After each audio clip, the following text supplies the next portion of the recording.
Good afternoon, everyone. Sejam todos bem-vindos ao nosso último dia do evento. You're all very welcome in our last day of the event. We're about to begin our session called What is to be done now? We have 6 presentations. So our present session, we have William Carroll from the University of Victoria, Canada, from fossil capitalism to a livable world, critic and alternatives. We have David Schwartzman, Howard University, USA, on eco-socialist strategy for climate security. Fathun Karib, Asian Research Institute, National University of Singapore, with the work, the management questions from disaster management to planetary management. Also, we have Glen Kuecker, DePauw University, USA, Resistant Capitalist, Reproduction in the Liminal State. Leslie Clare, London School of Economics, England, the transition to socialist community by community. And last but not least, Paola de Paoli, Federal University of Santa Catarina, Brazil, with the work, The Anthropocene in Global Climate Governance, an analysis of mitigation strategy for the climate emergency. Please remember that each participant will have about 15 minutes to present their work. Afterward, I will open for questions and comments from the audience. And I will notify each speaker for when the presentation time is near it ends. Please mindful of the time, and let's begin our session. The first one will be William Carroll from the University of Victoria. Is William ready to begin? Yes, can you hear me okay? Yeah, we can hear you. So great. You can start. Okay, thanks so much. I'm just going to share my screen here for my presentation. All right, so in this paper, I mobilize 3 concepts that are central to historical materialism, namely accumulation, imperialism, and hegemony. And I apply them in the analysis of fossil capitalism, the climate emergency, and alternatives. Now, on the question of capital accumulation and ecological degradation, several complementary formulations offer insights. Of course, there's Marx's prescient view that capitalist production only progresses by simultaneously undermining the sources of original all wealth, the soil and the worker. After a century of misinterpreting Marx as a Promethean, scholars began to recover his ecology. And in 1980, for example, Alan Steinberg introduced this concept of the treadmill of production, which involves increasing extraction from ecosystems combined with increasing unwelcome additions to them. And as the treadmill accelerates, as intercapitalist competition compels reinvestment of profit, all of this increases environmental depletion and degradation. Of course, a few years later, James O'Connor identified what he termed capitalism's second contradiction, which resides in the interaction of capital logic with ecosystems, as nature's productivity is self-limiting. Yet for capital, these limits are simply barriers to be overcome. And this contradiction engenders underproduction of the conditions of production, evident in environmental degradation, which deepens capitalism's crisis tendencies. Then John Bellamy Foster and colleagues emphasize accumulation as it disrupts and degrades the metabolic processes that are integral to living systems. In particular, capitalist industrialization has required burning fossil fuels and extraction from ever-expanding resource frontiers. This has created a rift in the carbon cycle as methane accumulates in the atmosphere with carbon dioxide, and carbon sinks are degraded. Michael Eckers and Scott Prudhomme, leaning on David Harvey, have focused on metabolic fixing of capital, in particular spatial configurations as produced forms of nature. Drawing on Gramsci, they emphasize how ideological formations are caught up in fixed capital formation and infrastructure projects like pipelines, or like the Hoover Dam, inspiring awe and fetishization, if you like, as well as pipelines, as I say, inspiring political contention. Now, a related but more focused stream, emphasizing what Lewis Mumford noted in 1931 as capitalism's carboniferous character, begins in earnest with Elmer Altvater's foundational conception of fossil capitalism. From the Industrial Revolution onward, industrial capital has been powered primarily by buried sunshine. And as reserves decline, the costs of extraction increase while the degradation of nature, particularly through carbon pollution, intensifies. And of course, Andreas Malm's theorization of fossil capital situates the 19th century shift to coal within the context of class struggle. He shows the necessity of ever-increasing extraction, emissions, and global heating as fossil capital accumulates. As capitalism powered by fossilized carbon has scaled up to global level, it has pressed against the ecological limits and has begun to eradicate the very basis for living systems, the climate crisis being the most fateful aspect of this ecocide. Now, Nancy Fraser has recently written that, in truth, capitalist society is necessarily imperialist, continuously creating defenseless populations for expropriation.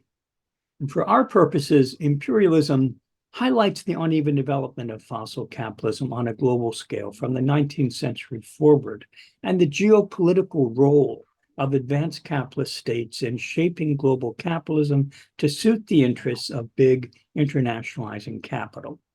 Oil imperialism, as Altvater points out, entails the strategic control of oil resources and oil commodity chains. Building on colonialism, imperialism has relegated peripheral formations to subaltern status as defenseless populations for expropriation, as Fraser puts it, while generating tendencies toward both rivalry among great powers and cooperation in repressing socialist aspirations, particularly in the global South. The destructive impacts of extractivist accumulation have been experienced mainly in that majority world, while higher strata of the northern proletariat have won some measure of carbon democracy and material affluence, ideologically aligning many of them into capitalism as a way of life. The third core concept in understanding fossil capitalism is hegemony. Complexes of hegemonic practices and discourses have blended consent with coercion within multiscalar historical blocks that are also transnational. In the 20th century, hegemonic visions featuring liberal promises of freedom and Promethean celebrations of progress attained persuasive power, especially in world capitalism's core, to be exported to the global South as modernization. As fossil capitalism became stitched into common sense. If the century from roughly the 1840s to the 1940s comprised a long formative era during capitalism's post-World War II years, this configuration of accumulation and imperialism and hegemony formed a coherent regime. As Matt Huber has shown in the archetypal United States, fossil fuels gained pride of place ideologically as the lifeblood of everyday life. Individualized suburbanites experienced automobility and home ownership as sources of personal power. In the global North, as an imperial mode of living linked the capitalist centers to societies elsewhere, whose socioecologies were organized to transfer the products of cheap labor and elements of nature from global South to North, as Brandon Wisson have analyzed. For the biosphere, the cumulative result was accelerating carbon emissions, trending toward ecological overshoot and ultimately ecocide.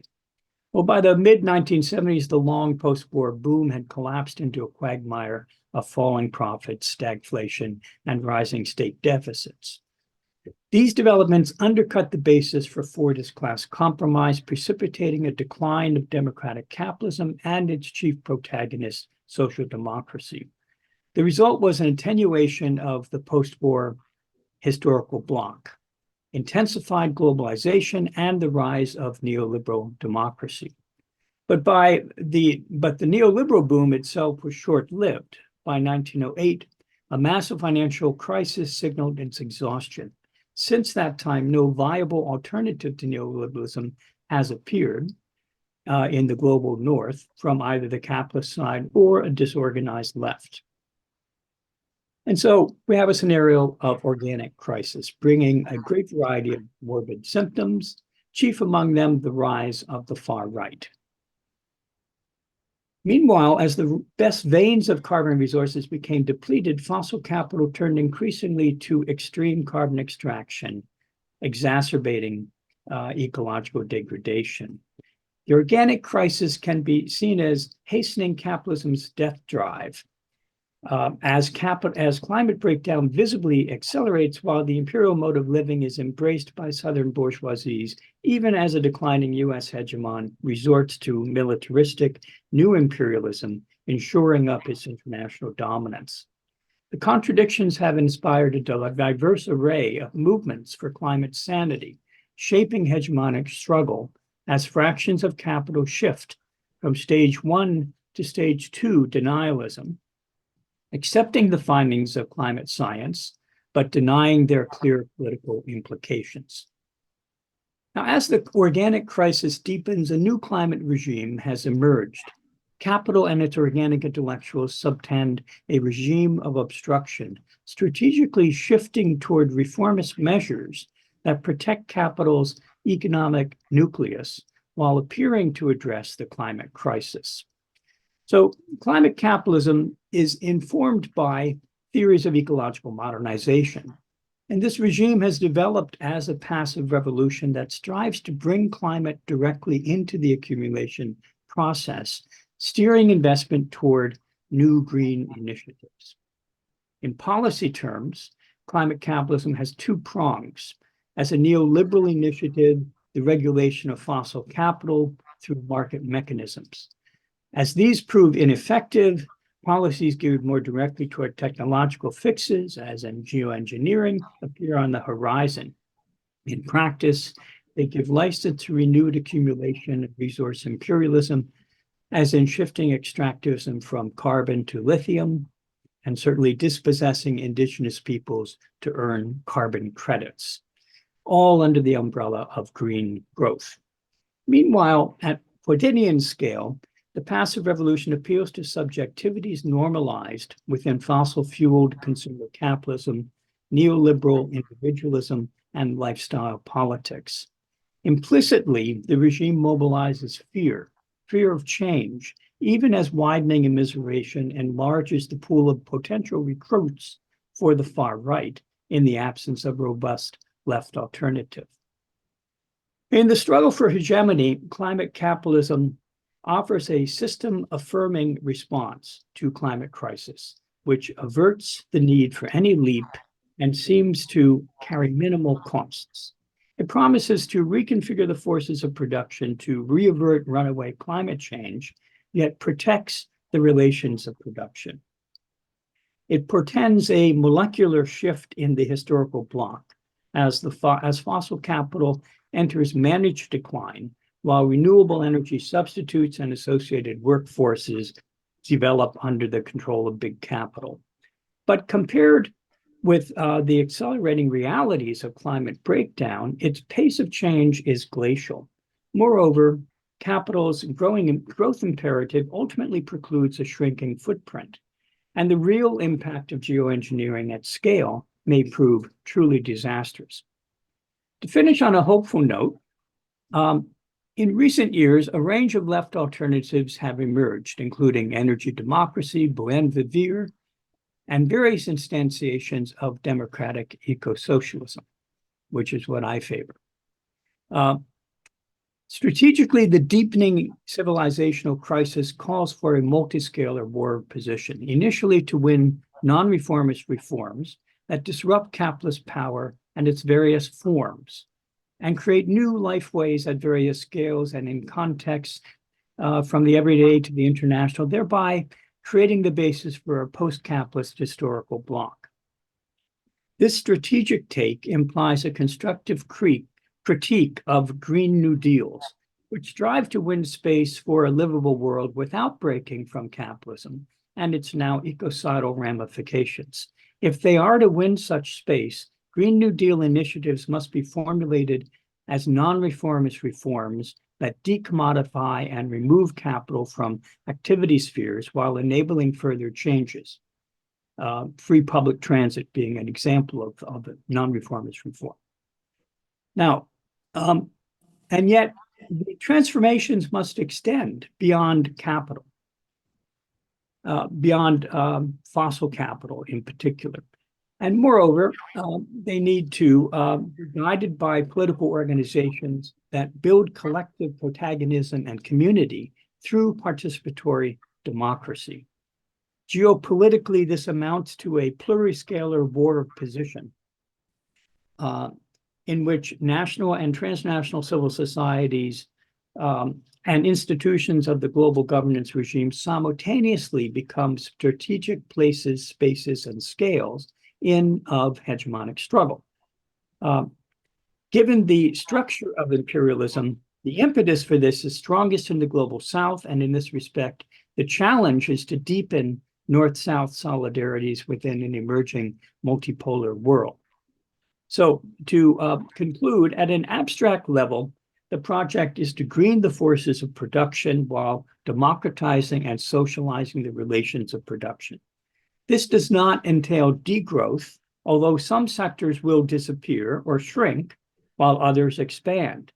From a socialist standpoint, it means sustainable human development on a global scale, exiting the treadmill and the imperial mode of living and gaining time for community development and communal luxury, as Christian Ross put it. In this epic struggle, the entrenched fossil capital and emergent climate capitalism together comprise a pivot point, in opposition to which a wide range of currently subaltern groups, including an environmental proletariat, North and South, might find a common ethical political home and build a livable world. So thank you very much. That's all for me for now. I'll stop my share.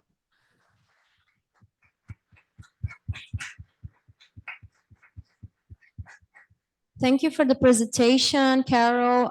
We are going to move to the next presentation from Karib. If you want to start your presentation. Hello, everyone.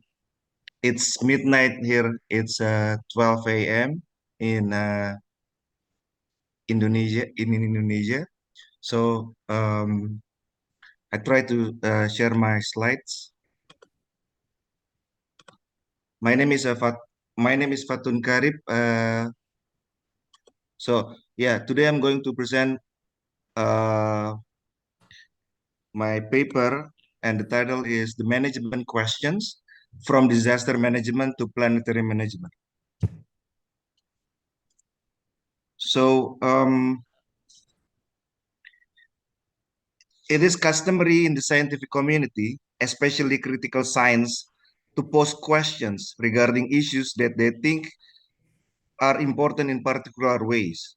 There are agrarian questions, housing questions, national questions, colonial questions, and the list might go further. In the presence of growing environmental crisis and ecological destruction, the need and pressure to respond to this matter push scientists from various disciplinary backgrounds to formulate the questions of nature and its primary driver for the current crisis. One of the variants in is the questions of management.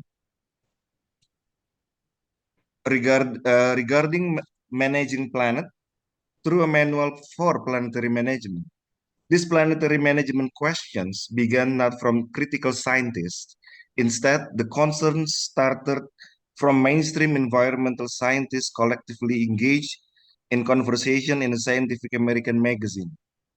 The discourse resembles such as planetary management authorities and take different conceptual vocabulary such as Earth system governance.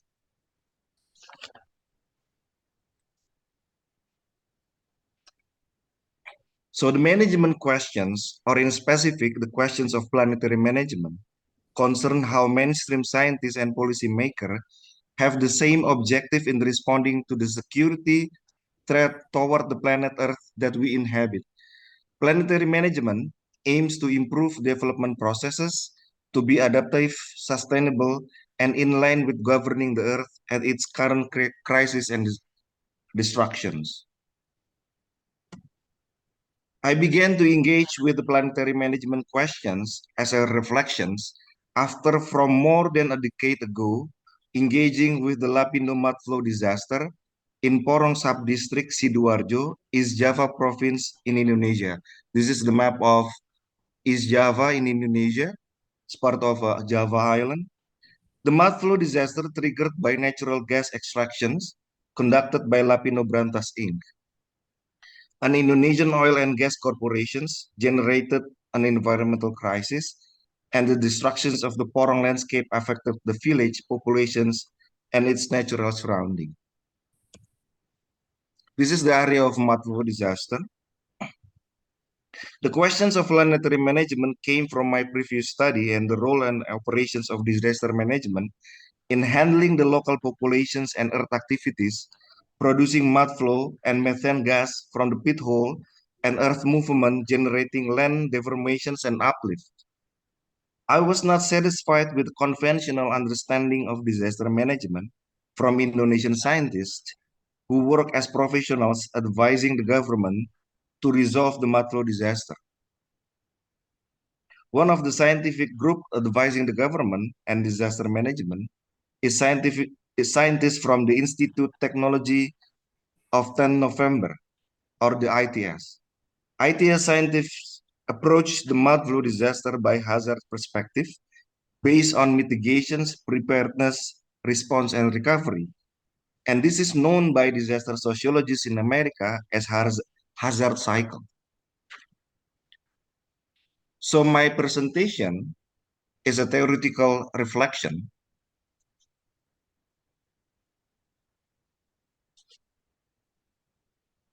on disaster management practice and argues that disaster management is part of a more extensive capitalist planetary management in resolving environmental and accumulation crisis. Both planetary management formulated by American scientists and disaster management by Indonesian scientists came from a mainstream science perspective and part of the functioning of scientists integrated with corporate state science nexus of geological force. They are what David Orr, identified as planet managers, have made their peace with powers that be and have joined the movement to extend human domination of nature to the fullest extent. However, even though American and Indonesian scientists work in different geographical areas and think on different levels of problem, planetary management and disaster management approach ignores or silence about the origin of our plight, as if the crisis has no historical cause, no antecedents, no roots in science, technology, economic, or politics. Furthermore, climate change and disaster originating historically from the structural aspect, namely the capitalist world system as a source and primary driver.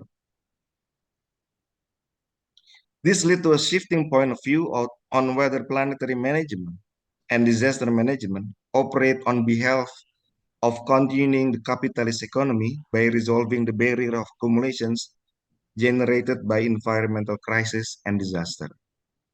The second part talk about the Lapindo Matlo disaster and how disaster management work. So uh,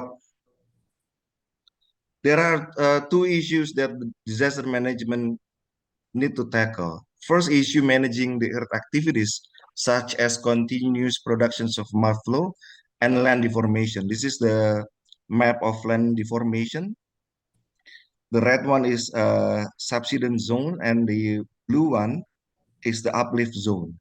Second issue is concerning managing village population response to social problems, including population displacement, the conflict between corporation and villagers, and compensation mechanisms. There are two elements of disaster management. One is identified by Jason Moore as abstract social nature. So by dividing two issues into natural issues like land deformation and social problems, the disaster management can identify what need to be done. And second element is coercive social regulation, operated as limitations. Its operation is not limited to containing and disciplining labor, but also govern environmental problems because of constraining repairing the damage of corporate pollutions while major corporations resist having their profit encroached upon. So this is the area that identified by the disaster management and Indonesian government as what they identified as an affected area. This is the affected area. What the government done is basically they approach the disaster by using the technical and infrastructure approach by creating mud embankment. So if you can see the left part is the mud flow disaster, and in between the mud flow and the toll road is the mud embankment. So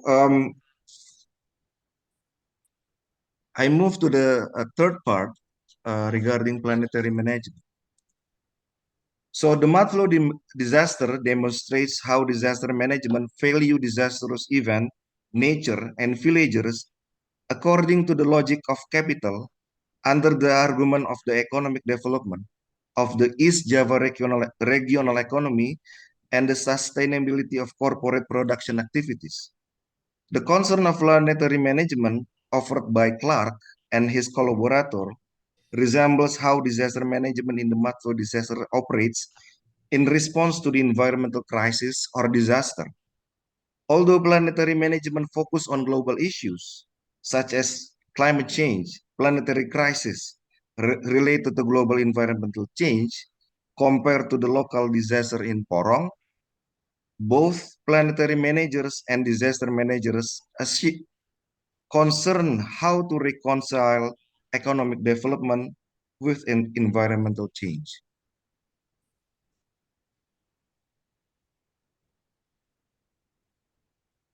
While disaster management in Indonesia found solutions through state intervention by regulations and infrastructural development, the scientists in planetary management began their plan to manage the Earth by abstracting the idea of sustainability.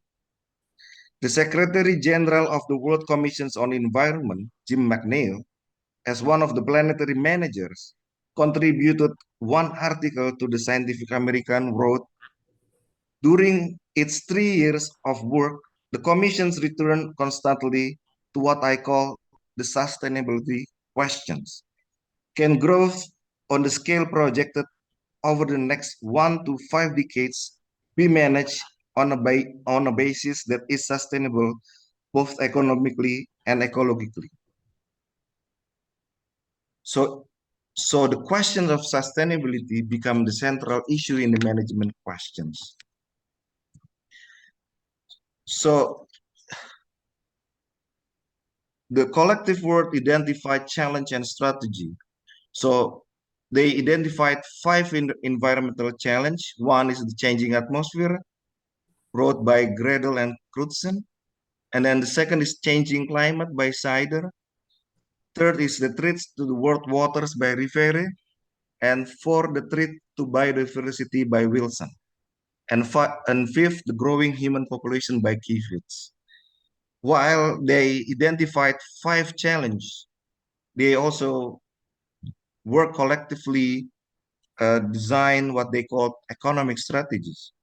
So there are 5 strategies. One is strategy for agriculture, second for energy use, third for manufacturing, and fourth for sustainable economic development. So these strategies is designed for to toward a sustainable world. One of the interesting part regarding the collective work on planetary management in Scientific American is that Paul Crutzen, one of the initiator of the Anthropocene, 11 years before he and Eugen Starmers popularized the Anthropocene concept, participate in the planetary management issue. If we take look closely, we can see the connections and development of Crutzen thinking from 1989 to 2000, from planetary management to the Anthropocene. First, we can see there is similar argument regarding several challenges in planetary management and in the Anthropocene work. Second, the two earlier Crutzen work on the Anthropocene suggested in the conclusion parts that the intervention from global research engineering community or scientist and engineer to guide society or mankind toward global sustainable environmental management or toward environmentally sustainable management. These two conclusions are resembling the planetary management solution. Global research engineering community, scientists and engineer that identified in the Crutzen work on the Anthropocene are the planetary managers. The aim of the managers in the Anthropocene are toward environmentally sustainable management. This means that the questions and goal of sustainability become the heart of both planetary management and the Anthropocene discourse. And in my conclusions in the last part, I've tried to offer a critical analysis of what I call capitalist planetary management by trying to offer the analysis, the connections between the discussions of planetary management and Marx's work in Capital. It is crucial to understand capitalism management in general in order to understand capitalist disaster management and planetary management. I tried to formulate capitalist management and planetary management by returning to Marx Capital as the main basis of planetary management from the critical perspective. Here I offer planetary management based on Marx's examination in Capital Volume 1 and 3 and argue that the key element in planetary management since the emergence of the Capitalocene era is what Marx identified as the holy trinity of capital, labor, and land. We can reformulate the composition of trinity to capital, population, earth nexus. Is how much time do I still have? It's about to end if you want to proceed to the closing Okay. questions. Okay. So I want to emphasize that the fundamental element of managing the capital, population, earth nexus is the law of private property. Marx laid the basis of this key management aspect of controlling and governing the earth by emphasizing that landed properties presuppose that certain person enjoy the monopoly of disposing of particular portion of the globe as exclusive sphere of the private will to the exclusion of all others. Notice the aim of planetary management from the point of view of capitalism as a way of organizing human natural relations emphasize 3 aspects of monopoly, globe, and private will, or in one definite sentence, monopoly of the globe for private will. Marx continue when this is given, it is a questioning is it is question of development the economic value of this monopoly, polarizing it on the basis of capitalist production. He then returned to the legal aspect of relations between human and the earth. The legal notion of free private landed property arises in the ancient world only at the time of the solutions of the organic social order and the rise of the modern world by the capitalist development. So this is like the what I call the handbook of capitalist management in from Capital Volume 1 and 3. And then this is like the three management aspect. One is management of capitalist production process. Second is management of the earth. And the third one is management of the population. So in my conclusion, I want to say, if world ecology define capitalism as a way of organizing nature and human, then management or capitalist planetary management is the heart of world ecological activities in managing nature and various human to work for capital accumulation. Thank you. Thank you for the presentation, Karib. Let's move on to the next presentation. Glen Kuecker, DePauw University, Resistant Capitalists, Reproduction in the Liminal State. Good afternoon, everybody. My name is Glen Kuecker. I want to thank Fabio, as well as everybody at this fabulous university. This has just been a delight and a pleasure and an honor to be here. So my presentation starts with the cartoon, in case you can't read the caption in English or it's too small. So somehow we need to monetize this, and quickly. So this is who I am. I started out as a Latin American historian specializing in 19th century Mexico. I now do work on the general question of how are we going to survive as humanity, the planetary crises of the 21st century. I do a lot of work in urban studies. However, I get to teach in a peace and conflict studies program at my university. So I'm kind of all over the place in terms of academic disciplines. And so sometimes that makes me extraordinarily confused. I'm also very involved in social movements over the years. Solidarity work with the Zapatistas. I've been involved in multiple anti-mining movements. I'm an anti-capitalist and I'm an anti-fascist, which apparently now is something very important for us to state publicly. According to Trump, I'm vermin, which is a bit concerning. This is the panhierarchy loop representing a complex adaptive system. One of my key arguments that I've published on is that we are now in the release phase, right? Which means that we're in a process of collapse, right? In a global complex adaptive system, the world system, the modern world system is collapsing. I argue that we have now entered into a soft collapse. A soft collapse, right, is like going downstairs, losing complexity over time, as against being a hard collapse where you go straight down off a cliff. Right? So a soft collapse, long duration, probably take about 100 years, maybe longer for us to go through that process unless it stops for some reason. I argue that the soft collapse brings humanity into something called the liminal state, which is a transition in the system from system A to system B, very large scale. System A, for world systems theory, is the modern world system. The soft collapse is forcing a departure out of that modern world system into a system B that has to pass through the liminal state of transition. We're in that liminal state of transition to system B. Currently in 2024, is this March 27th? March 27th today?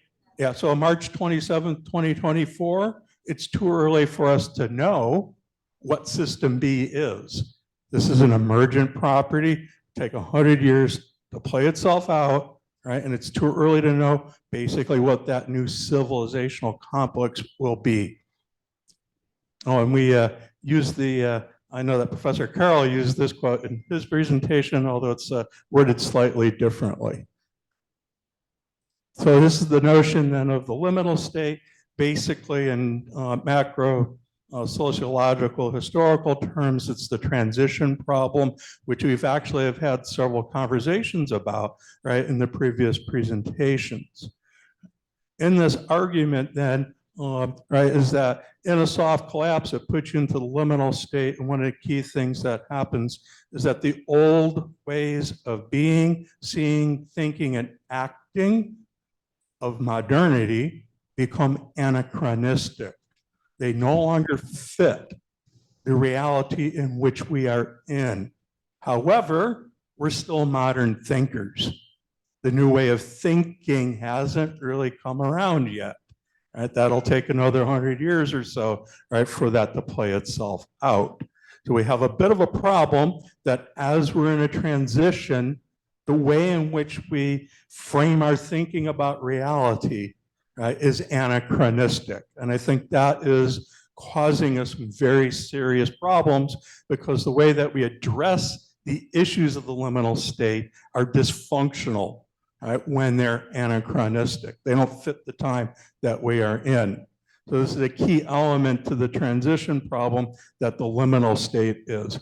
I always like the horse on the conveyor belt on the railroad track. This is a diagram, 1827. An engineer, right, was experimenting and thinking about basically what we would know as the railroad, but the railroad hadn't been invented yet. And he's got all the parts, he's got everything you need, he's got the design. However, he had to put the horse in it. That's the anachronism. Right? The horse is a metaphor for the old system of thought. Of course, the horse has to go in there because for hundreds of years, if not longer, if you did transportation on land, it had to have the horse in it. So if you're thinking about the new form of transportation, right, you're going to put the horse in it, even though it makes no sense to put the horse into this diagram. In fact, you can look at that horse's face and the horse is going, now what are you doing to me? Right? He's baffled. Okay. Right? Kind of the main point here. This is a metaphor, right, for the problem of anachronism in the liminal state. All right. And so we need to be able to identify, right, our various systems of thought, right, in terms of to what extent, right, is it this anachronism represented, right, in the diagram. It's important to note that when the engineer designed this, the steam engine existed. Most likely that person would have known about the steam engine and that person could have put the steam engine in there and then you would have had, right, the transportation revolution. He would have had it, okay? But for some reason, he's stuck in the old paradigm. He's stuck in the old way of thinking, right, and can't see that. He's blinded, right, by that old way of thinking. Yep. Next slide. So what is the paper about? Given soft collapse in the liminal state, right, the paper examines two key questions. What happens to capitalism in the liminal state? Will it use profit-making potential of collapse of the crises to reproduce itself? Because that's what capitalism always does. It uses crises, right, for reproduction. Right? So is this just one huge mega crisis, right, in which capitalism's going to regenerate itself in the 21st century, right, and carry basically that old system well into the future? Or B, right, will capitalism meet its demise, right, through ecocide? It's killing the host. Right? And is that going to be the end of capitalism? And then the second big question is, given that problematic of what happens to capitalism, what is the form of resistance in a soft collapse in the liminal state, right, that will kind of expedite, right, the end of capitalism so that humanity and other living beings have the chance of survival in the 21st century and we don't experience a hard collapse? So we need to identify capitalism accumulation mechanism in the soft collapse and the liminal state. I argue that the 2030 agenda is the combination of disaster risk reduction, the Sendai Agreement, the Sustainable Development Goals and the Paris Climate Accords and UN Habitat's New Urban Agenda, right, and how those are rebooted and coming together in creating a mega development project, sustainable development project, right, that is supposed to get us through the crises and save us all, right, from the ultimate mega disaster. So I argue that 2030 agenda is an accumulation mechanism of capitalism that is central to the reproduction of capitalism in the liminal state. Next slide. The key to this argument is the complex set of actors and institutions involved with the 2030 agenda, and especially their power and knowledge, right, of the technocratic elite, right, and kind of analyzing and understanding the actions that they are taking, right, and kind of how this then is reproducing the capital system. Among others, this complex of actors consists of all the UN agencies, global financial institutions, development agencies, a whole host of corporations, NGOs, foundations, institutes, and universities, right? Note that the complex does not consist of social movements or civil society. I go to all of these meetings as much as possible. I sit in on them as research and observe and listen, and you never see members of civil society attending them. You never see the social movements, present in all that, right? Which to me is telling us a lot about what's taking place. This could not be more anti-democratic, in other words. The 2030 agenda accumulation mechanisms drives the energy transition to the maladaptation of decarbonization through electrification rather than degrowth. Right? And I think we've had a lot of kind of suggestions in our presentation so far that degrowth is not the path forward. I would fundamentally disagree with that as an anti-capitalist. Right? The basic issue isn't that we don't have enough. The question is that the enough is poorly distributed throughout the world. All we have to do is redistribute the world's resources rather than grow more. That's a very basic proposition that I would have thought any socialist, right, would get their heads around. But apparently, I'm wrong on that one. Right? So decarbonization assures the reproduction of capital at the cost of ecosystem destruction through extractivism. In other words, right, the Agenda 23 has decided that the path forward through the 21st century is to decarbonize in order to deal with climate change. Decarbonization means that you are going to destroy the planetary ecosystem through mineral extraction. The power knowledge of the 2030s agenda, right, the epistemic of technocratic rationality is unstable right now. It's very unstable, which causes epistemic panic among its actors that makes the 2030 agenda precariously vulnerable to counterpower. This notion that Professor Carroll talked about of a war of position, a Gramscian war of position.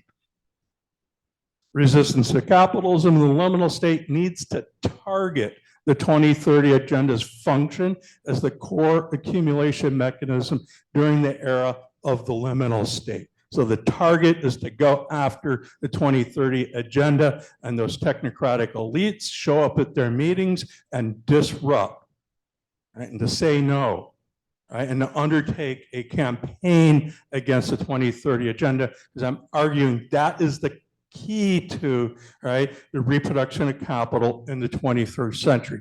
That's what needs to be targeted. In this notion, right, the 2030 agenda and those technocrats, when they have gotten a free pass, nobody is paying attention to them. Nobody is showing up. Nobody is protesting. Nobody is saying no. This needs to happen, because this is what's reproducing capitalism.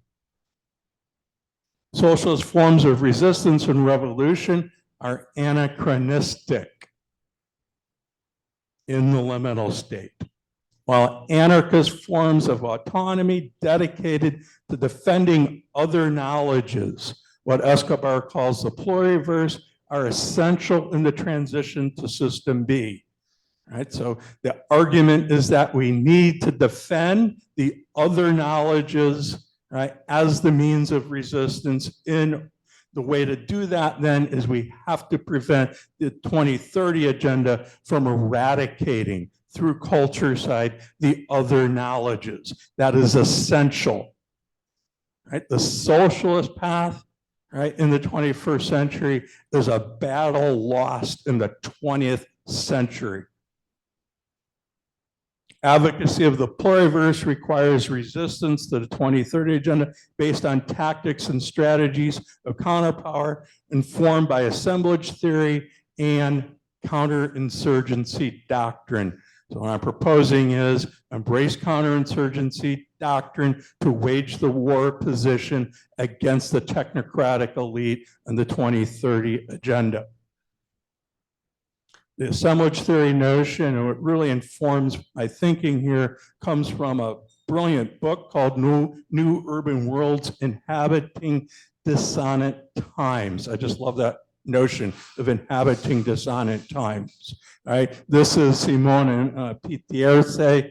Right? And in that book, they have a brilliant section where they talk about a group of people in Cambodia, right, that goes by the name of the Prama group. It's a disguised name in order to protect the people.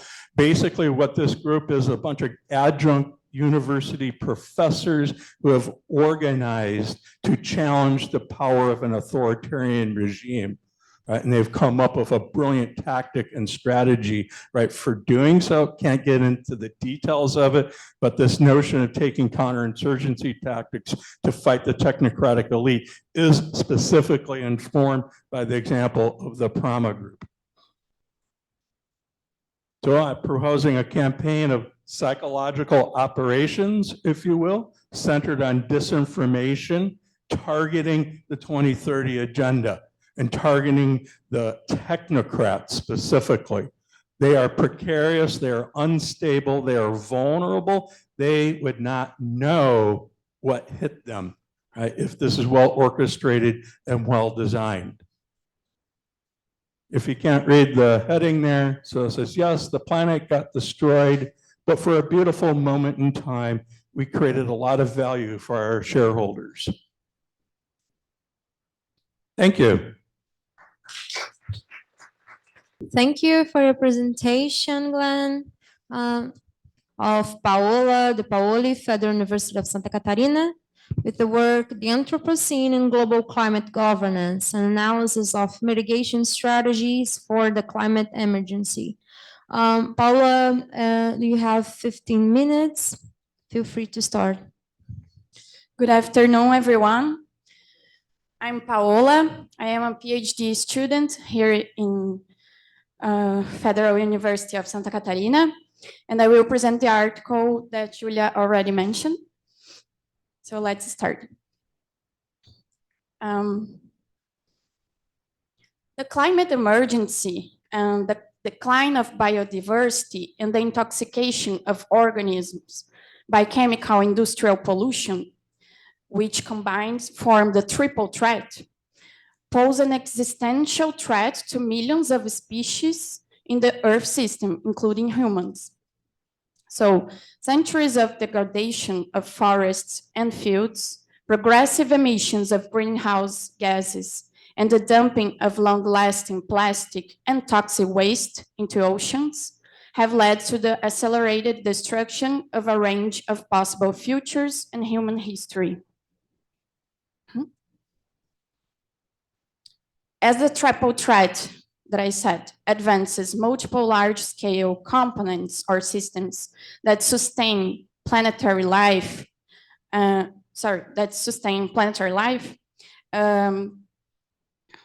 components will lose resilience and reach points of no return or tipping points. These tipping points act in the biosphere, the cryosphere, and the ocean atmosphere circulations. In this graphic, this graph shows the evolution of atmospheric carbon dioxide concentration and the year of publication of IPCC assessment reports and the conference of the parties meetings from 60s to 2020.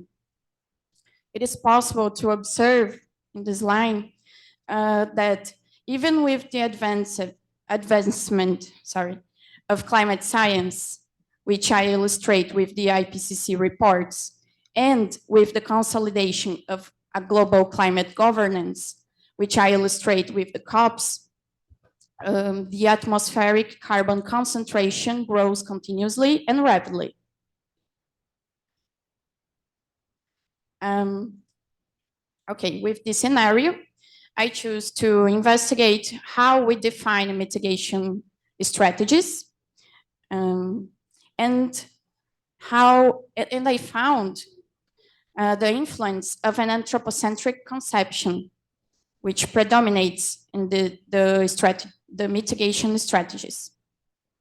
So, about this anthropocentric conception, it predominates in scientific and academic investigations of the two cultures, and then spills over into dialogues, negotiations, and strategies for the global climate governance. This conception I also call of the Anthropocene presents a reformist liberalism and a modern rationality. Okay. And therefore, my research question is, are global climate governance propositions inspired by the Anthropocene sufficient to define mitigation strategies in the face of approaching points of no return? By propositions, I mean the way in which a problem is interpreted. This is important because predetermines possible solutions to the problem. About the method, I choose a qualitative documentary and bibliographic research. And about the criteria, I use the intellectual ideological axioms of the Anthropocene: carbon metrics, sustainable development, and the green economy. In my master thesis, I seek to demonstrate that the international climate agenda presents what I call the intellectual ideological axioms of the Anthropocene. And I argue that these axioms materialize reformist liberalism and modern rationality in a way that favors the reproduction of capitalist world ecology. Okay, now we are going, I will say about the basic propositions of global climate governance. I found 4 fundamental propositions. The first proposition is economic and financial liberalization is not only compatible, but also indispensable for ecological sustainability. The second one is political economic strategies of a market nature are preferable to restrict greenhouse gas emissions efficiently and profitably. The third proposition, the transition from the traditional fossil brown global economy to a green and low carbon global economy through market solutions will be effective in containing the climate emergency.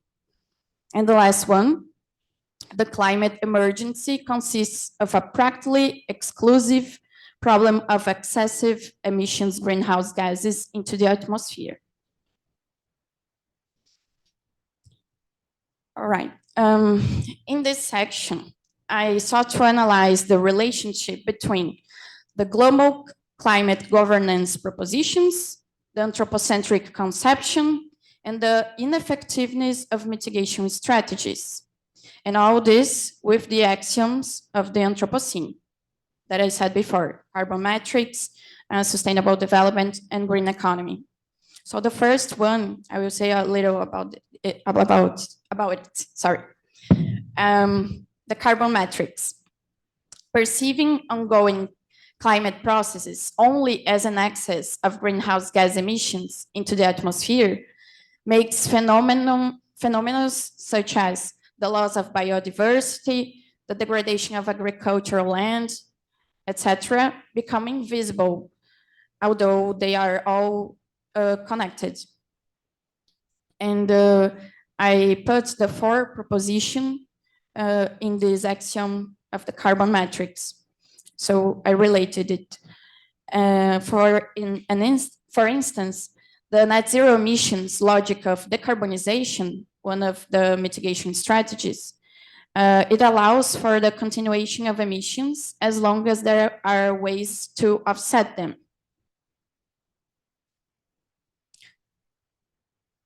Okay, about the sustainable development.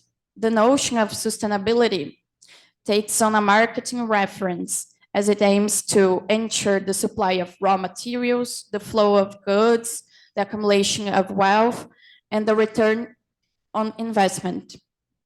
And I put the first proposition as compatible with the axiom of sustainable development. And for instance, I use the polluter pays principle, which established the right to pollute to anyone who can buy it, and which conceives nature as a commodity, introduced in the early 70s a parameter for developing of other mitigation strategies. It was a started to other mitigation strategies. About the green economy. So the climate emergencies does not constitute for the green economy a political problem or topic. It results from a market failure, and its correction depends on the internalization of the economic costs of environmental externalities. The green economy established what is called natural capital, that is the valuation of new environmental assets, which were invisible to the fossil brown economy. With that natural capital, components of extra human nature are quantified, priced, and traded into the financial market. So I put the second proposition and the third one into the green economy axiom. And to final considerations. Okay. Well, it should be noted that the Anthropocene propositions are not sufficient to define effective mitigation strategies. This is because those contemplate the modern rationality and reformist liberalism, therefore aim at a sustainable capitalism, which is an oxymoron, since a balanced metabolic relationship of nature oppose the incessant accumulation of capital, which is the driving force of capitalist world ecology. Even if political economic strategies restrict consumption and decline the appropriation of nature in a specific area, the capital capital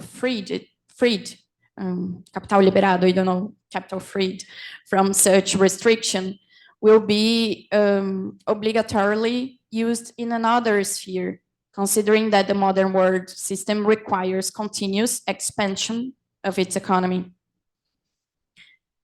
Well, so the delimitation of mitigation strategies through anthropocentric proposition is not only insufficient, but also accentuates the ecosystem imbalance and the contemporary triple threat. Here I put some main reference that I use in my article. And thanks for listening. Thank you for the presentation, Paola. Once we finish all the presentations here, since Leslie and Schwartzman are not presenting, I think we can move forward to the questions. So now we will open space for some questions. Of course, I saved some, but I would like to know if the audience wants to begin. Also, do we have any in the shot? No? Anyone? Okay, I can start then. Oh, okay. Luciano? Hi, I have a question for Glen. I really like your presentation. It's kind of provocative. This idea about pursuing degrowth instead of a green growth strategy, I kind of agree with that, but my question is, how do we convince people in the global north enjoying the imperial mode of living to live with less in the future? That's the first one. And the second question is this strategy of fighting the 2030 agenda as a new strategy for capital accumulation, at least in Argentina, where I'm from, and I think in Latin America, people that is against the 2030 agenda tend to be corporate people, capitalists, and far-right loonies. So I don't know how can we allies with to create an alliance with those people. So what do you think about that?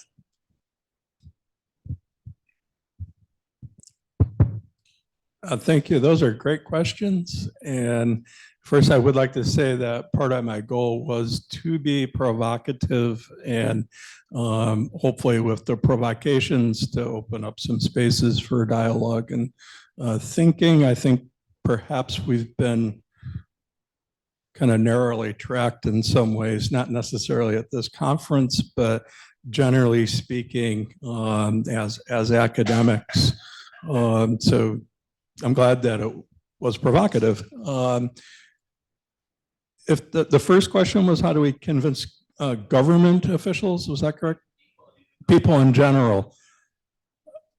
Well, okay, so this title for this session is What is to be Done, which of course, for me, that references the Lenin pamphlet and the proposition that basically the impossibility of raising the consciousness of the working class, let's extend that to the general population, that then requires vanguardism to lead the people into the revolution.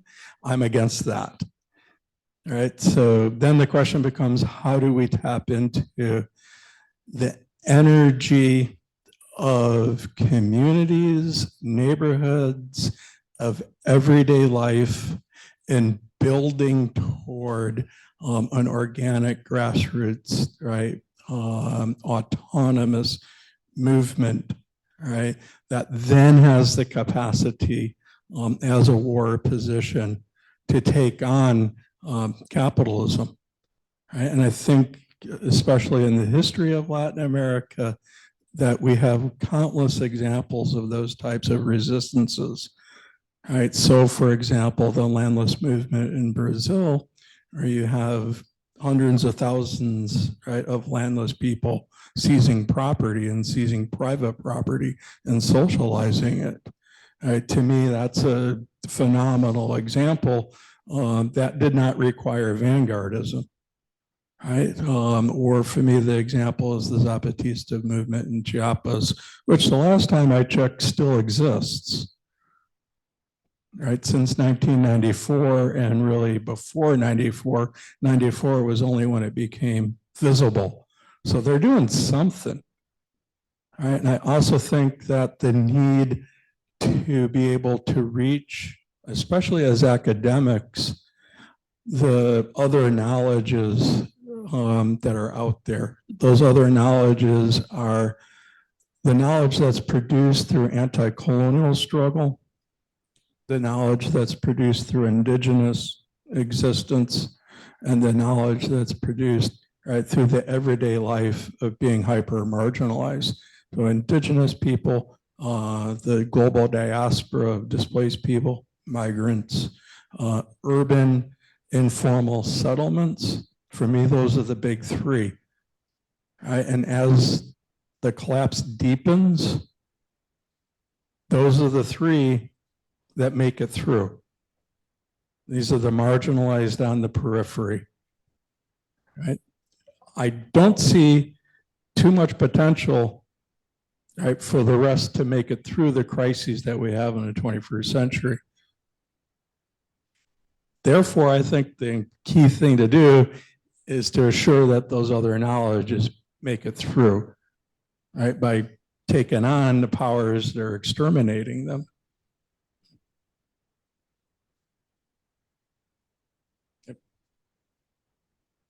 You had a second question, but I forgot what it was, but I probably took too much time with that, so best to, yep. It's okay. Thank you, Glenn, and thank you, Luciano, for the question. The next one, I think, is from David. He's with the hands up. David, do you like to make any question? These are question comments. I ask only that you think about them and not dismiss them outright. I have a number of points of disagreement with most of the presentations. One is the assumption that there are no varieties of capitalism other than predatory. I am assuming that in fact there are, that there are socialist varieties and liberal varieties of capitalism, not neoliberal, but liberal varieties of capitalism. Second, the whole notion of growth it obscures is based upon the idea that GDP, the critique of growth is based upon the idea that GDP never includes external factors. There is such a thing as net GDP, which subtracts negative functions from the overall total. And there was a book written by Amartya Sen and Joseph Stiglitz and I think someone named Fitsuzi about critiquing the notion of GDP, which some of you may be familiar with. This was like 5 or 10 years ago. It never caught on. Almost nobody in the press or almost anywhere ever talks about net GDP. If we talked about net GDP, it would be, our growth rates would be much less. Okay, so the other point I wanted to make was that this panel is supposed to be about what should we do, what is to be done, which is a very good question. And just because Lenin asked it doesn't mean that other people can't ask it as well who are not Leninists, such as myself. So the problem I noticed in socialist or what I consider to be premature communist societies has been a failure to generate capital. The Marxist position is the existence of capital is equivalent to the overaccumulation. Inevitably results in gross overaccumulations of capital and persecutions of the working class to the point where they can barely survive. I've been working on this for a long time, and my critique is fairly wide-ranging, and I have very little time, and I don't want to burden you too much. But if you change the assumption that capitalists always extract the lowest possible wages from their workers, then you effectively and you change it for when where you have capitalists maximizing their wages, the wages that they pay to their workers because they regard them as human beings and not as people to be exploited, then the whole ball game shifts around entirely. In that case, capitalism seeks to, in that case, the consumer demand pool is augmented instead of being depleted. When the consumer demand pool is depleted, that causes supply gluts, which causes price deflation. As soon as you start paying workers, treating workers like human beings, the whole ball game shifts around, and you begin to try and make your profits through sales volumes rather than through price gouging. Am I getting any reactions, any comprehension or reactions from anything I'm saying from anybody who's listening? Because I don't want to, I don't want to feel like I'm pissing into the wind. Does anybody understand what I'm talking about?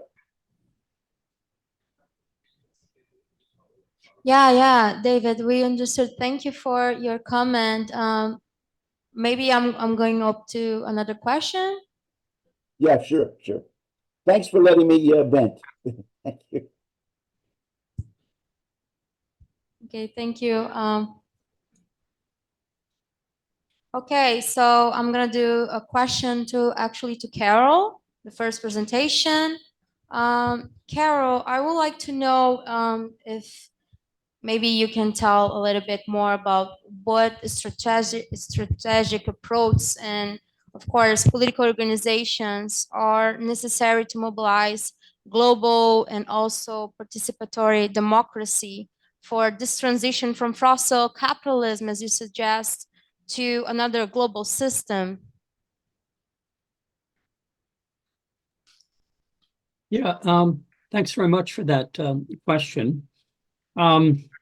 It's really the big one, isn't it? And I guess, I would say that it's important in the first place to recognize, the difference between green growth, GDP growth, degrowth, these different concepts. And in my view, to break out of the hegemony of growth itself. And I think, I come at this from a historical materialist background, and I think the operative concept here is really the forces of production. And forces of production don't refer to growth. They don't refer simply to increasing labor productivity, but to the entire gamut of relationships and practices through which our species connects with non-human nature. That's what the forces of production actually refer to. So really the way out of the environmental catastrophe that we're facing is not to degrow, it's not to green grow, but it is to transform the forces of production and further expand them in a specific way. That is to say, to green the forces of production. And that's part of the project in terms of a war of position, developing new political organizations that can actually help form, what Gramsci called a historical bloc. And, Glen talked about community-based organizations. That kind of everyday level organizing is really important in forming the social relations for a post-capitalist, ecologically, sane historical bloc to replace the failing civilization that we're currently in. But in my view, to get there, we need, more than just popcorn social movements or episodic movements or direct action, various kinds of disruptive action to capital and the state, which I think is important and needs to be strategized carefully. We need a revolutionary party. And so by that, I mean, what Marta Harnecker called a political instrument. Now, this is different, in my view, from a Leninist vanguard party. I mean, the vanguard party, that idea took shape within a police state, right? And it actually made a lot of sense in a certain political context.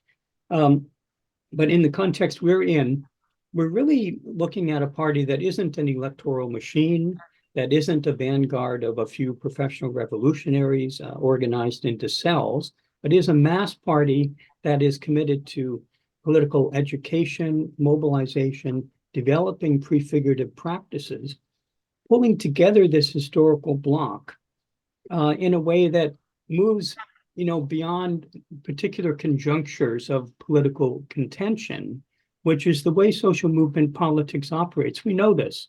Without a party to hold the whole thing together and to move things forward over a longer term with a vision of an ecologically sane, democratically organized society. Democratic, not in the sense of the silly kind of, superficial capitalist democracy that we experience in our lives, but democratic right down to the level of production itself in everyday life and in terms of the planning process. But I do want to say that to get out of the mess that we're in, we will require planning. And planning is an anathema to all forms of capitalism. It doesn't matter what variety you want.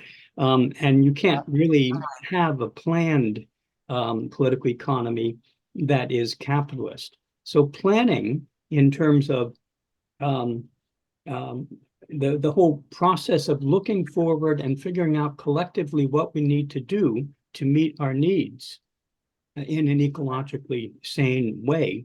This is absolutely integral. And this is, again, why we need to develop left parties and international organization as well, because, of course, the planning has to occur at different levels, including at the global level, because the scale of the crisis is global. I could go on, but maybe I'll leave it at that. I mean, you did ask about participation, and that's really important to think about in terms of how planning takes place. How can we develop forms of planning that involve participatory democracy as much as possible, rather than kind of bureaucratic, elitist, profession dominated by professionals and so on. Now, the planning process does need to be in dialogue with science, but it shouldn't be dominated by technocracy. There are ways of developing participatory planning at the local level, especially. And in my view, as many decisions as possible should be at the local level. This is called a process of subsidization, I can't quite remember the word at this point, but the idea is to basically decide things at the local level as much as possible. And of course, certain things have to be decided at extra local levels. And at that point, the decision makers need to be democratically accountable and so on and so forth. But all of this is entirely feasible.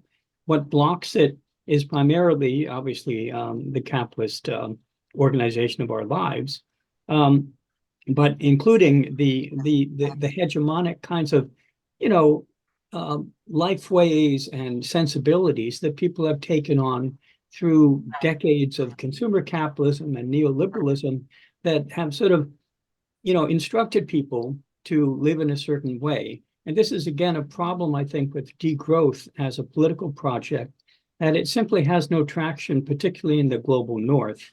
And it's a misnomer, as I've said, because the project is not to degrow.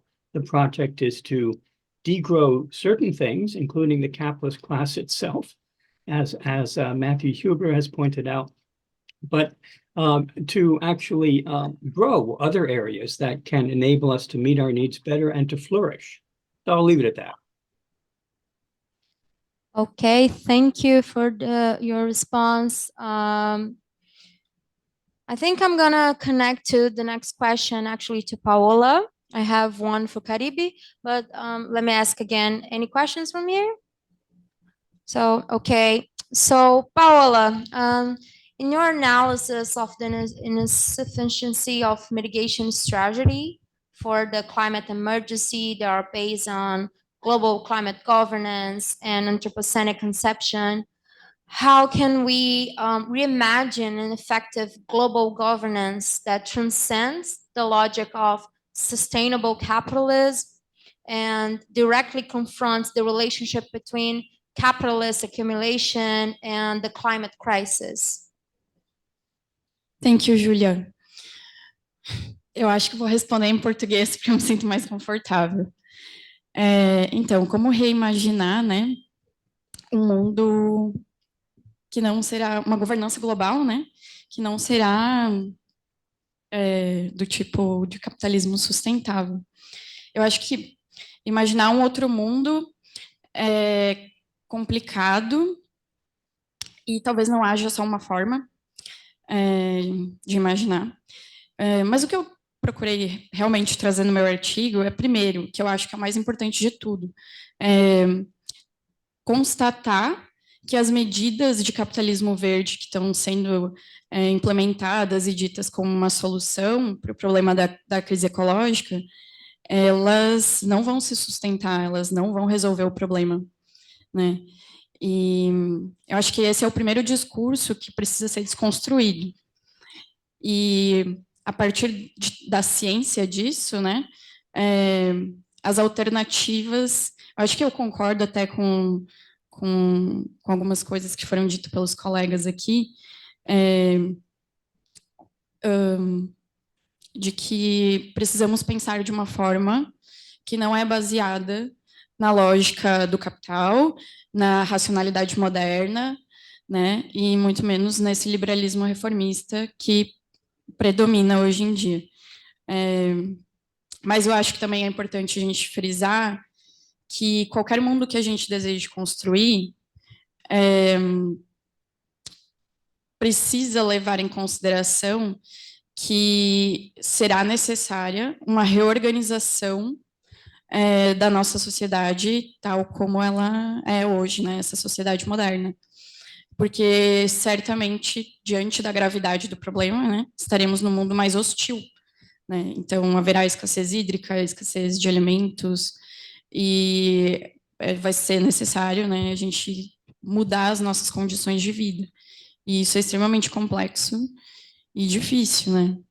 Mas eu acho que é importante que a gente pense em alternativas o mais rápido possível, porque a nossa gama de possibilidades, de futuros possíveis, está se esgotando. Então, foi um pouco isso assim, que eu procurei trazer no meu artigo. Obrigada. Obrigada, Paola. Thank you. So the next question is to Karib. Are you there? Yes. Okay. Karib, I saw a lot of your research on our yesterday session panel that we saw a little bit of mining disasters here, also involving mud in Mariana in Brazil. But as an example, Lapindo mud disaster as an example of disaster management, how does this practice reflect the limitations of the planetary management approach under capitalism, and in terms of addressing these structural causes of environmental and social crisis? So I think my presentation is basically try to rethink the connections between what is disaster management and what is planetary management. So if you think through Marx methods, I think I will put disaster management as parts, right? And while the planetary management is as the whole, right? So how do we connect these kind of things, right?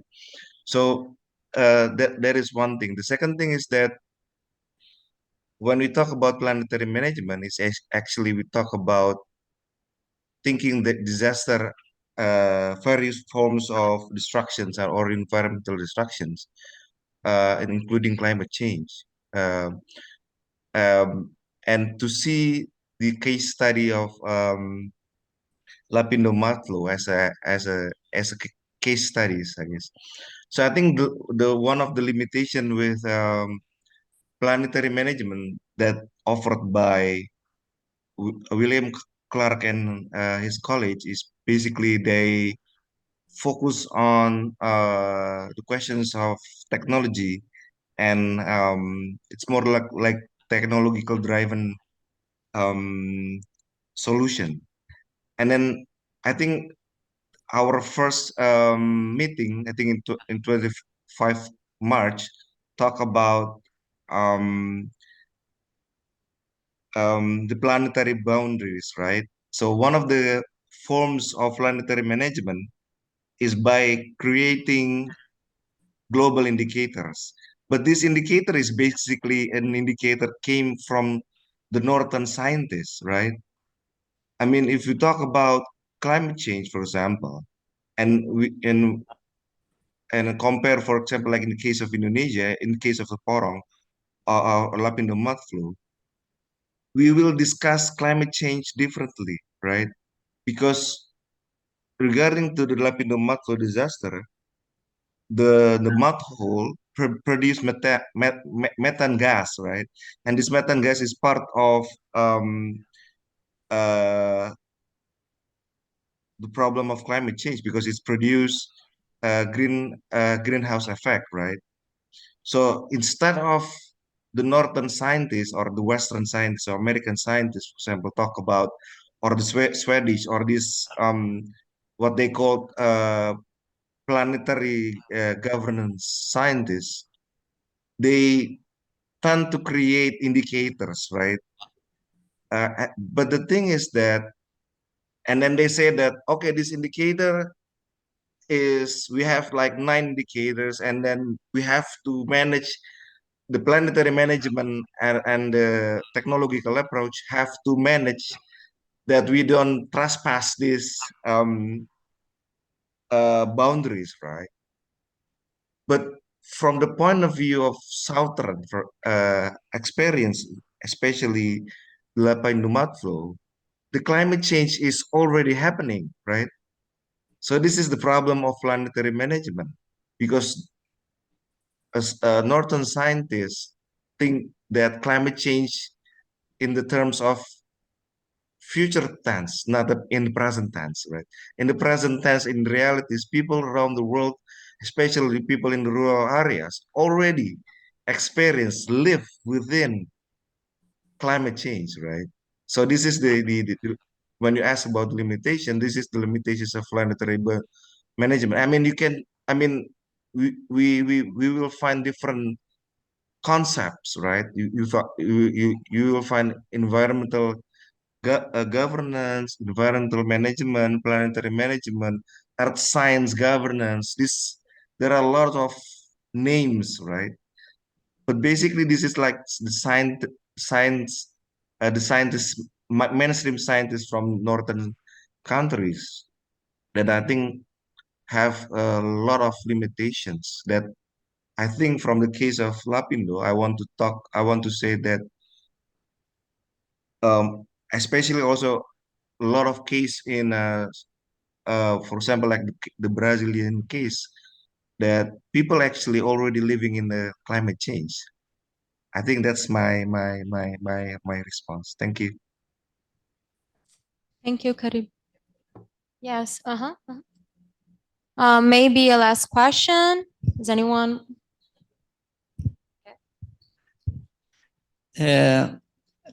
As we have time, I decided to ask a question, or for Carroll and for Glen and for Paola. You here in this conference, we are all the time listening about new times, what to do, and eco-socialism and revolution and so on, anti-capitalism and so on. But I'd like to ask you, what do you think about Brodel proposition and Arrighi proposition, because Arrighi follow Brodel, on the differentiation between capitalism and market?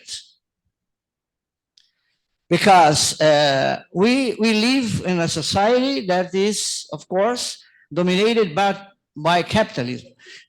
As understanding capitalism, I understand as Wallenstein understand as ceaseless accumulation, but market is very different.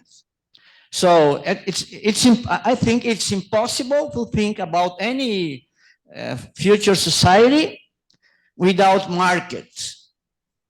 So I think we could now make the proposition that the future society will be built on market, but not on capitalism.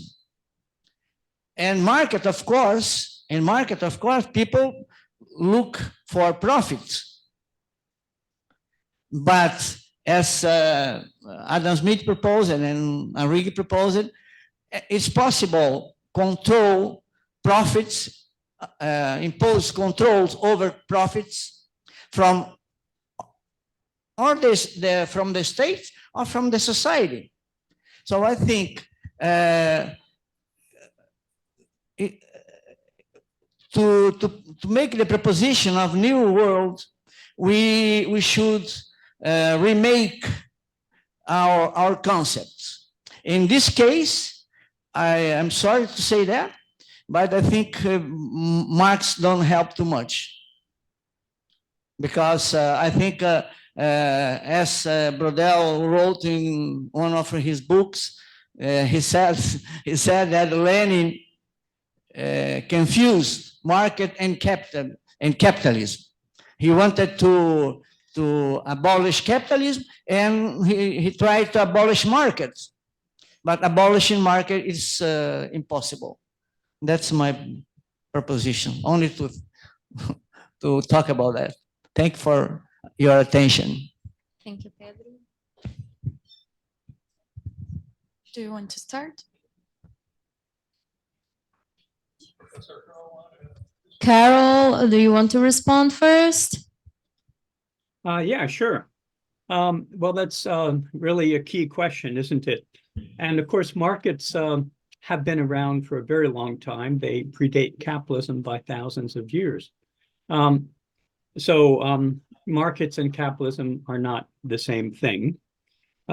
Marx, he never exactly defined his terms. He's a very dialectical thinker. But one way that he approached his idea of capital or capitalism is he called it a system of generalized commodity production.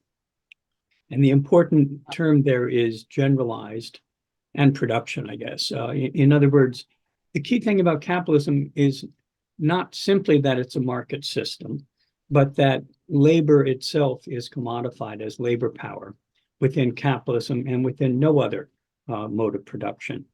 So the key, and that's important because the actual capital-labor relation, which is a relation of class exploitation, occurs through the mediation of the market. And but the other problem that Marx identified that's very germane to our discussion here is the way that capitalist relations of production are really unique in the sense that we have under capitalism various production sites, and various firms that are the units of capital. And then the capitalists are competing with each other for shares of surplus value. All of that is market mediated, not just the capital-labor relation, but the intercapitalist competition. And all of it comprises the relations of production of capitalism. But the intercapitalist relations that exist through the markets are what actually determine the future. And in our case, the ecological crisis that we're in has been generated by the anarchy of the world market, right? The fact that each individual investor or capitalist is trying for the maximum return, and there's no kind of overall planning. So all of what takes place in terms of planning or trying to figure out the overall rationality occurs outside of the market as the state tries to correct for all of the problems, which are now seem unsurmountable, actually, within the capitalist system, I would say. Now, the alternative to capitalism, in my view, is eco-socialism. I don't think there is really a viable alternative other than that for the world's population as a whole, if we're talking about that. We can talk about developing, retreatist communities and that kind of thing. But if we're interested, if our eye is on the ball of humanity as a whole, I think eco-socialism is essentially what we should be striving for. And what that means is not the elimination of markets, but it does mean, in my view, something that Nancy Fraser has put forward in her book, Cannibal Capitalism, which is to say, I have it right here. She says, it's a simple formula for conceptualizing the role of markets in a socialist society. No markets at the top, no markets at the bottom, but possibly markets in between. And what she means is at the top, where our collective future is really being determined, democratic planning needs to replace the market mechanism. Otherwise, you have monopoly corporations ruling the world, which is basically the situation we're in right now. So the top has to be taken away from capitalist control. And that means actually taking it away from the market, because we're talking about units of capital, and we're talking about the need for global ecological planning in our context of deep crisis, right? At the bottom, we're talking about people's basic needs, like for healthcare, to simply reproduce themselves as human beings, transportation, shelter needs, and so on and so forth. These should not be commoditized. These should be a matter of right. Everybody should be entitled to meet all of their the needs that they have as human beings. But in the middle, there's all sorts of room for worker co-ops and various kinds of experimentation, as Nancy puts it. She says, a space for experimentation where markets could find a place, along with cooperatives, commons, self-organized associations, and self-managed projects. So that's where, the anarchist moment, I think, actually has some real purpose. But I think, at the top level, in terms of the global crisis we face, we need democratic ecological planning. And at the bottom, we need to provide the means of subsistence to all human beings. That's my take.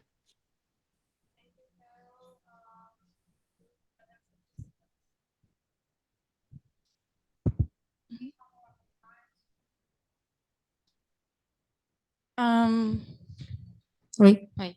Eu acho que eu vou continuar, mas em português. Eu sei que pode comprometer um pouco, mas bem, acho que eu só vou comentar rapidamente para responder ao professor que meu medo na minha ignorância também, né? Meu receio é que a economia de mercado inevitavelmente vai levar a um capitalismo. E acho que o importante, eu sempre penso no conceito de natureza barata do Jason Moore, é que não se deixe criar um sistema de exploração de natureza humana e apropriação de natureza extra-humana. A gente vai precisar mudar a nossa racionalidade, essa racionalidade moderna, para que isso não aconteça, né? Essa racionalidade que é baseada em dicotomia, né, entre natureza e sociedade. E eu costumo lembrar sempre também do Mariucci, do Eduardo Mariucci, quando ele fala que se o sistema está num momento terminal, a gente não tem ainda como conceber o que virá a seguir, né? A gente pode até imaginar, mas isso está restrito à geocultura que a gente vive.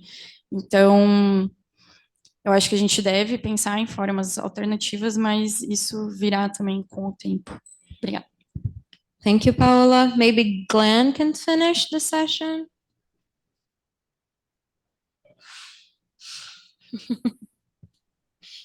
There was a question to Glen previously about Agenda 30 and about how might we, if we need to resist Agenda 30, how might we distinguish our opposition to the Agenda 30 hegemonic agenda from the quote unquote resistance of other capitalists and far rightists who also hate Agenda 30 and who, by the way, seem to claim to also represent other knowledges or another form of knowledge. And yeah, I would put that. Thank you, everybody. I think that was my good friend Alessandro Morrison. Excellent. Hey, Alessandro, thank you so much for that question and reminding me of the second part of the earlier question. And for me, it's fairly straightforward that the way that we distinguish the opposition to the 2030 agenda from the position of the right wing is that we're not fascists and we're not capitalists. And while we might have some disagreements on how to move forward with an anti-capitalist position, right, and what those politics and what those strategies might be, it does sound like there's a fair amount of consensus and agreement among several of us about the issue of capitalism in the 21st century. I can listen to Professor Carroll all day long. But we also have some significant differences in terms of strategy. So for example, I'd be curious to know just how long will it take us to build a revolutionary party versus how much time do we have? The tyranny of time, right, is oppressive, right, in these kind of landscapes, in these scenarios. I do think that in terms of how do you deal with the fascist right and its disagreement with global governance is a challenge for those advocating for the Revolutionary Party, right, or the world, I forget the title of it, the world, I forget it. It's the concept that Professor Chase Dunn, hey Chris, right, advocates for, among others, right? So if we're going to propose a world governance system, right, then you're going to have to deal with, right, the political right that is dead set against it. Those tend to be libertarian propositions that are premised on the sovereignty of the individual and propositions of private property. Whereas I think a leftist position is premised upon the notion of ending private property and acting, right, for the collective, acting for the commons and reestablishing the commons.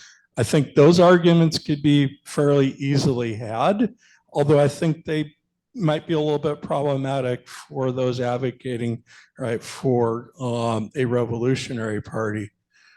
I did want to respond to the absolutely excellent question about markets and the Brodelian kind of thinking. I would myself approach that question from Polanyi and from the Great Transformation proposition, reaching back to the past. As we move from wheat to sheep, and the way in which, right, the Great Market Revolution, right, transformed everything, because what markets were then fell under, right, the spell, right, of a capitalist logic. My position on this would be that the markets need to be conceived and conceptualized in an anti-capitalist way. That goes without saying. It is also that, right, markets need to be embedded in notions of the other knowledges, right? And that we need to have a pluriverse approach, right, as a global community about what markets are and how they can be constituted. I think there's many different approaches and concepts that different cultures and different traditions have, right, to what markets can be or what they should be, and that those are in practice.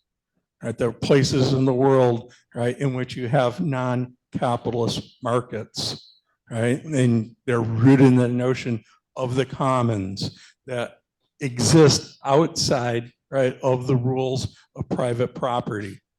Right? And they function very, very differently than the capitalist market, but we tend not to talk about them. Or the only way in which we conceive of them, right, is as socialist propositions. Right? And I think we need to liberate ourselves from those approaches, which is probably the more important, right, statement that you made, right, about markets, right, which is that we need to remake our concepts. That was kind of your concluding point, right? And in many ways, that's my argument about being in the liminal state, is that our epistemics, our forms of understanding, are profoundly destabilized and are going to move to deeper and more intense levels of destabilization that then open the opportunity for restarting history. Now I speak directly to the young people here, the students here. I'm old. By the time this plays itself out, I'm dead. I feel terribly like as if something's stolen from me, because I'm not going to know how this plays itself out. And I want to know. But the way I know it, right, is because of you people.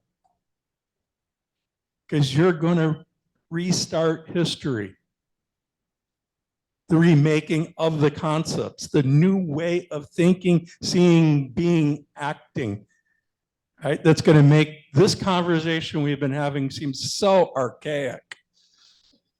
You guys are going to do that. Right? That is what's in play. That is what's happening as we speak. Right? And we're clutching on to these old ideas and these old concepts to try and explain something, a world that we're no longer in. Right? And it's going to take, right, decades, right, for those new ways of thinking, right, to emerge. And you guys are the emergent properties for what it is.